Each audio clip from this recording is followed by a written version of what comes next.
ಸಚಿವ ಜಮೀರ್ ಅಹಮದ್ ಖಾನ್ ವಿರುದ್ಧ ಮಠಾಧೀಶರು ಆಕ್ರೋಶ ವ್ಯಕ್ತಪಡಿಸುವುದನ್ನು ಮುಂದುವರಿಸ್ತಾ ಇದ್ದಾರೆ. ವಕ್ಫ್ ವಿವಾದಕ್ಕೆ ಸಂಬಂಧಪಟ್ಟಂತೆ ಮಠಾಧೀಶರ ಪರಿಷತ್ ವತಿಯಿಂದ ಹೋರಾಟಕ್ಕೆ ಇಳಿಯೋದಕ್ಕೆ ನಿರ್ಧರಿಸಲಾಗಿದೆ. ಯಾರದ್ದೋ ಮಾತು ಕೇಳಿ ರೈತರಿಗೆ ಅನ್ಯಾಯ ಮಾಡೋದಕ್ಕೆ ಬಿಡಲ್ಲ. ಯಾವುದೇ ಸಮುದಾಯದ ವಿರುದ್ಧದ ಹೋರಾಟ ಅಲ್ಲ ಇದು ನಮ್ಮ ರೈತರ ಮಠಗಳ ಉಳಿವಿನ ಹೋರಾಟ ಅಂತ ಸ್ವಾಮೀಜಿಗಳು ಹೇಳ್ತಾ ಇದ್ದಾರೆ. ಆ ಮೂಲಕ ಮತ್ತೊಂದು ಸುತ್ತಿನ ಮುಜುಗರ ಸರ್ಕಾರಕ್ಕಾಗತ್ತಾ, ವಕ್ಫ್ ಸಚಿವ ಜಮೀರ್ ಅಹಮದ್ ಖಾನ್ಗಾಗತ್ತಾ ಅನ್ನೋದನ್ನ ನೋಡಬೇಕು.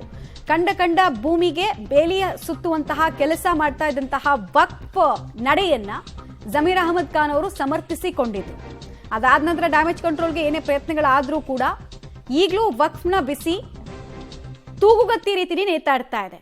ಇಲ್ಲಿ ಕಾಯ್ದೆಗೆ ತಿದ್ದುಪಡಿ ಬರೋ ತನಕ, ಶಾಶ್ವತವಾಗಿ ಪರಿಹಾರ ಸಿಗೋ ತನಕ ಹೋರಾಟ ನಿಲ್ಲಿಸಲ್ಲ ಅಂತ ಮಠಾಧೀಶರು ಹೇಳ್ತಾ ಇದ್ದಾರೆ. ಪ್ರಸ್ತುತ ಈ ಸಂದರ್ಭದಲ್ಲಿ ನಮ್ಮ ನಾಡಿನಲ್ಲಿ ದೇಶಾದ್ಯಂತ ನಡೆದಿದೆ ಅಂತಕ್ಕಂಥದ್ದನ್ನು ಕೇಳಿದ್ದೇವೆ. ನಾವು ವಿಶೇಷವಾಗಿ ನಮ್ಮ ಕನ್ನಡ ನಾಡಿನಲ್ಲಿ ನಡೆದಿರತಕ್ಕಂತಹ ವಕ್ಫ್ ವಿಚಾರವಾಗಿ ನಾವು ಹಲವಾರು ಸಮಸ್ಯೆಗಳನ್ನು ಕೇಳ್ತಾ ಬಂದಿದ್ದೇವೆ. ಹಲವಾರು ಮಠಗಳ, ಮಂದಿರಗಳ, ರೈತರ, ಅದು ಜಾತಿ ಮತ ಧರ್ಮಗಳನ್ನು ಮೀರಿ ಎಲ್ಲರ ಪಹಣಿಗಳೊಳಗೂ ಕೆಲವೊಂದಿಷ್ಟು ಅದು ಯಾವ ಕಾರಣಕ್ಕೆ ಬರ್ತಾ ಇದೆ ಅಂತಕ್ಕಂತಹ ಮೂಲ ಯಾರಿಗೂ ತಿಳಿದಿಲ್ಲ. ಅದು ಆಗ್ತಾ ಇರತಕ್ಕಂಥದ್ದು ಅತ್ಯಂತ ದುಃಖಕರವಾಗಿರ್ತಕ್ಕಂತಹ ಸಂಗತಿ.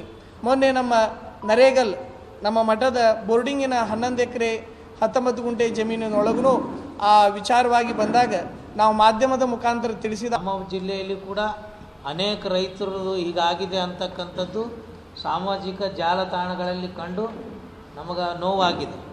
ಬರೀ ಬಳ್ಳಾರಿ ಜಿಲ್ಲೆಯಲ್ಲಿ ಅಷ್ಟೇ ಅಲ್ಲ, ರಾಜ್ಯದಲ್ಲಿ ಎಲ್ಲಿ ಕೂಡ ಈ ಘಟನೆಗಳು ನಡೀಬಾರ್ದು.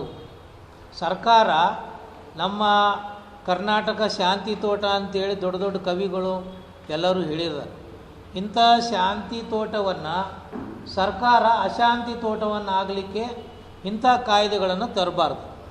ನಮ್ಮ ದೇಶದಲ್ಲಿ ವರ್ಣಭೇದ, ಜಾತಿಭೇದ, ಯಾರ್ಯಾರಿಗೆ ತೊಂದರೆ ಇದ್ದಾವೆ ಆ ತೊಂದರೆಗಳನ್ನು ಹೋಗಲಾಡಿಸ್ಲಿಕ್ಕೆ ಅಂಬೇಡ್ಕರ್ ಅವರು ಒಂದು ಸಂವಿಧಾನವನ್ನು ರಚನೆ ಮಾಡಿದ್ರು.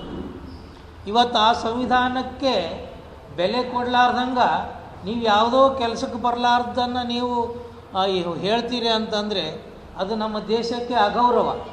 ನಮ್ಮ ಬಾಬಾ ಸಾಹೇಬ್ ಅಂಬೇಡ್ಕರ್ ಅವ್ರಿಗೆ ಮಾಡ್ತಕ್ಕಂಥದ್ದು ಅಗೌರವ. ಬಾಬಾ ಸಾಹೇಬ್ ಅಂಬೇಡ್ಕರ್ ಅವರ ಸಂವಿಧಾನದ